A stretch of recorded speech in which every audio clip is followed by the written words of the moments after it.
Sitting here staring at the wall. T-Cal telling me to carry on. Cause you win some, you lose some, but you live.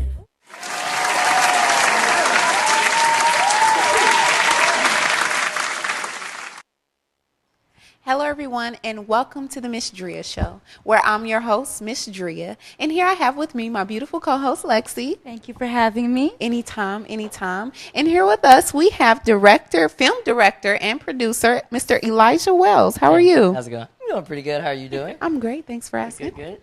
Okay, so welcome to the Ms.Dria show. Thank you. It is a pleasure having you. I've been trying to call y'all to get me on the show for years. We've been trying to call you to get you to come y'all on don't the show. understand. I've been blowing up their phone for this. For real. It's 2016. It's about time, Thank you. right? It's about time. It's about time. You know what? Okay, so tell us a little bit about yourself. Where are you from? Well, from Miami, Florida, over town in Adapata. Okay, perfect. And how long have you been in the film industry? Ooh, for at least 40 years. Yeah, at least some good 40 years. You know, I'm 18. You know, because that's that old man. Yeah, it's spirit. that old man That's the spirit. old You know, man it's the calculation is not right, but you know. I see what you're saying. But I've been in the industry. I can say really since I was 6 or 7 years old. I'm 18 now, so I can say I'm a veteran in a way. Yeah, you are. How do you get started at 6 or 7 years old? Exactly. Well, I always had this passion for filmmaking. You know, when I used to watch movies, I used to go to the special features, the director's talk, behind the scenes, and I really got the aspect and the vision of the director, how they made the movie, you know, these different shots, the locations, the lighting, and basically the whole 9 yards. And so, you know, once I used to figure that out, then I used to watch the movie and be like, oh, that's how they did that angle, or that's the actor name, or that's how they did that camera. And then after that, I kind of just said, you know what, this is what I want to do for the rest of my life. And that's kind of how I really, you know, got the passion, how I really wanted to start. And so, you yeah. made that decision at 6? Yeah, 6, 7 years old. Yeah, I know. Wow. It's, Yeah. And you've taken it and you ran with it. Exactly. Yes. Yeah. Elijah is definitely doing big things. So tell me, when you approached your parents with the idea and you said, hey, I want to be that guy making films. Some people don't necessarily have that opportunity to do that. Because that's not a small task that you've taken on. It's a big task, and it requires a lot of help from other parties, such as your parents. So what was that, were they receptive, or how did that go? No, they was very open to the idea of helping me out because, again, you know, my mom, she did this way before I was even thought of. You know, she does events. She's an actress. She's a singer. She puts on everything. You know, she's my ride or die. And my dad as well, he used to go on the road with an R&B rapper group, you know, from New York, California, everywhere. So they was already, you know, in this industry before I was even thought of again. So me going in there and say, hey, I want to do something different. I don't want to be just, you know, a football player, basketball player, or a rapper. I want to try something different. So when I said I want to be a filmmaker, they was like, okay, you know, let's do this. You know, they was very open. And then they've been riding with me since, like, the beginning of time. So I just kind of thank both of them. My mom and dad, Willie, Nathaniel Wells, Martha, and Wisby. Shout out to you guys. I love you. Without you guys, I wouldn't be here. So I just want to say that. and how do you stay motivated to keep pushing at something that not very many people take on? Like she said, it's a very big task that you've decided to do here. Yeah. And not a lot of people have that patience or, you know, the ambition. How do you stay motivated and focused? Well, one thing is the people I surround myself with, because I try to surround myself with people that will push me to do more.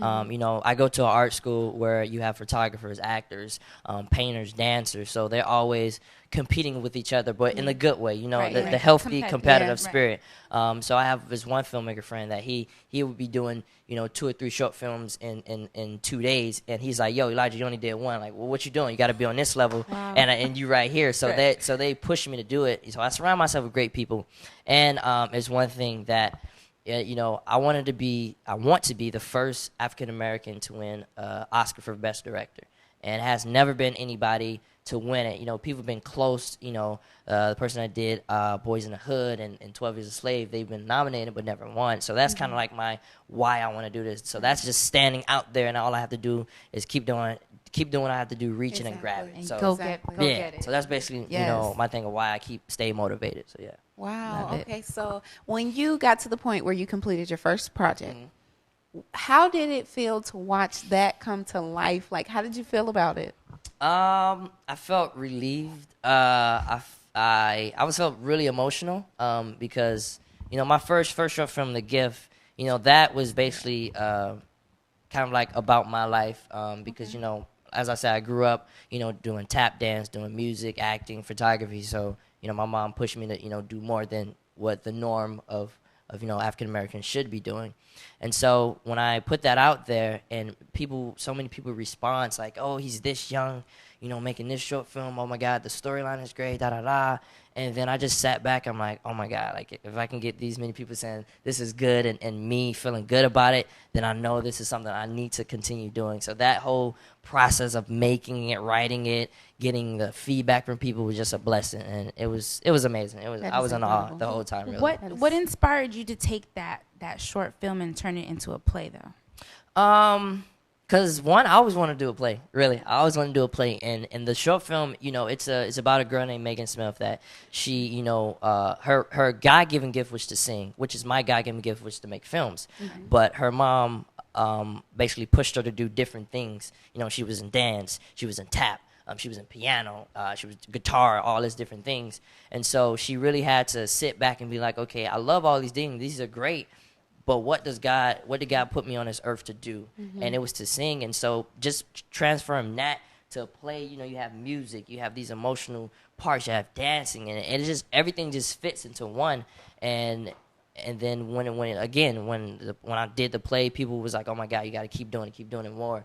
And it made people cry. It made one lady come out the theater and hug her daughter because how their relationship was kind of like messed up. Wow. But seeing, so it's a story about a mother and a daughter kind of reconnecting with their life, and this lady came to me and was like, hey, me and my daughter, we went out that day, we talked, and now we squashed everything that we had. I'm just That's like, wow, beautiful. If I can do that for that lady, maybe I could do it for everybody else. So that was really emotional again, but it was great. Outcome was really great, and I want to do more plays and shorts that just basically inspire people and get people happy. So Right. Right. That is excellent. So I recently saw one of your recent short films, Colored Town, and it was a great film. Thank you so much. Please tell the people just a little bit about it and where they can find it. Just a little taste. Yeah, just a little. Well, we're Colored Town.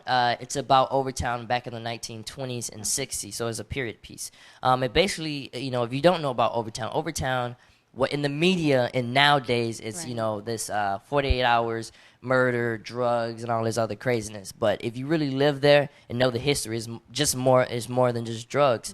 Mm-hmm. Back then, Colored Town was a South Beach for African Americans.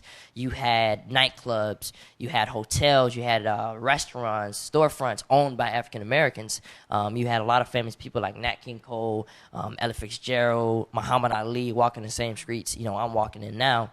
And so I wanted to make this short film, and I'm making it into a full-length movie hopefully soon, but I made the short film just to basically put Overtown back on the map and put the light on Overtown where it should be, because it's not all about 48 hours. Yeah. And so it follows this young man named Theodore Walker. He's a famous saxophone player, and you basically see Overtown progress through his eyes and the music and the lights, and there's a lot of good things that's happening. And I actually submitted it to American Black Film Festival, so hopefully I get in. ABFF, you watching this? In June? Help it right out. In June. So I'm hoping that. So I just submitted it a couple of days ago. So now I'm just trying to see what they see. That would be awesome.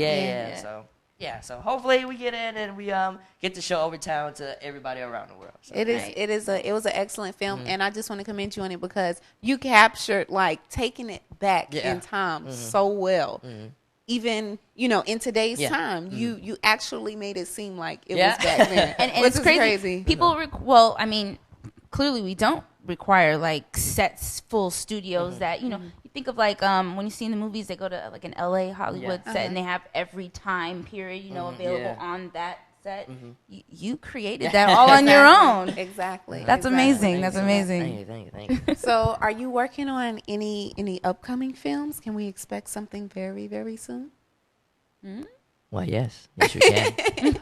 Yes, I actually am working on a bunch of new upcoming things, short films, more plays. I'm actually rebooting The Gift, but it's going to be The Gift, kind of like a holiday spoof in a way. Okay. It's going to follow Megan and her family to New York, and then, it's basically a a sequel to when she gets the deal and everything like that. So she goes to New York, and there's a lot of crazy things that happen there. And then I actually have a film festival coming up. It's gonna be May 20th to the May 19th, 2021st, at the Historic Lyric Theater in Overtown. It's called Folklife Film Festival. So that whole weekend is going to be basically a lot of things. You're going to have the Lyric Live, you're going to have Folklife, you're going to have like vendors everywhere, and then you're going to have my film festival. And it's going to be showcasing my upcoming film, Color Town, and many more filmmakers that, I have to put together. And so it's going to be this big event, and I'm trying to continue to make a tour. So the tour consists of, is going to be called, Elijah Wells Films Presents Color Town Tour. So I'm going to try to hit different theaters in Miami, and the whole theme is 1920s and 60s. Right. So you're going to have to pay money to get in, but it's going to be like kind of like you're paying a quarter, because back then you had to pay a nickel or a quarter to get in. And so you have to dress up like you're back in those times. So the men with suits, women with elegant gowns. And so it's going to be this big thing. I'm going to have like old cars everywhere. So you're going to have to feel like you're back in those days. So I'm going to try to do that. Many theaters in Miami, and then try to go to Orlando, Tampa, Point St. Lucie, everywhere. Try to go to Atlanta. Hopefully Tyler Perry's there, and so everything like that. So I'm trying to do a lot of stuff right now. So yeah. And for your festival that's coming up in May, is there a chance that people can be involved in that and submit their films? That information, because we're still in like kind of like pre-production of trying to get filmmakers. So I'm trying to select different filmmakers that I want to put up. But one filmmaker that I hopefully I can get in is Aaron Johnson, and about my dog Aaron Johnson. Aaron is an amazing filmmaker. He just shot a new film called Blackout, which was amazing. I was actually at his film festival, so hopefully if he's my number one candidate at the moment. So if I can get him, that would be perfect. So yeah. You guys are, being young and doing such big things, like creating films. It's just excellent. It's like powerful. Thank you. And I just want to commend you, because I can't say it's so big. Like, you're so young though, and you're like I was telling you earlier. I remember when I first met you, you're like 15, 16 years old, and you were set up kind of like a vendor, but you were just showing off your work. You were just all about it, and since then I've seen nothing but continuous just work, hustle, just you consistently at it, and keep going, because you're going to go get that Oscar. You're going to get that Oscar. Hey, speaking into existence. You know what happened. All right, let's do it. I just want to thank you for taking the time out to stop by the show. We've been looking for you. Yes. For years. I've been calling for years. It's been an absolute pleasure. Whenever you have something that you want to put out there, another festival, another film, I welcome you back on the show anytime. Do you have any social media you would like to tell the people? Why, yes, I do. You can follow me on Instagram at Elijah.Wells, ELIJAH, don't like spell out dot, I mean like the actual dot, Wells, WELLS. I'm on Twitter too at Elijah_Wells, and I'm on Facebook at Elijah Wells and Elijah Wells Films. Perfect. So like I said, I want to thank you for taking the time. I want to thank my beautiful co-host, Lexi. Thank you for having me. You're welcome. And I want to thank you for staying tuned. Be sure to stay tuned. And when we come back, we'll come back with so much more.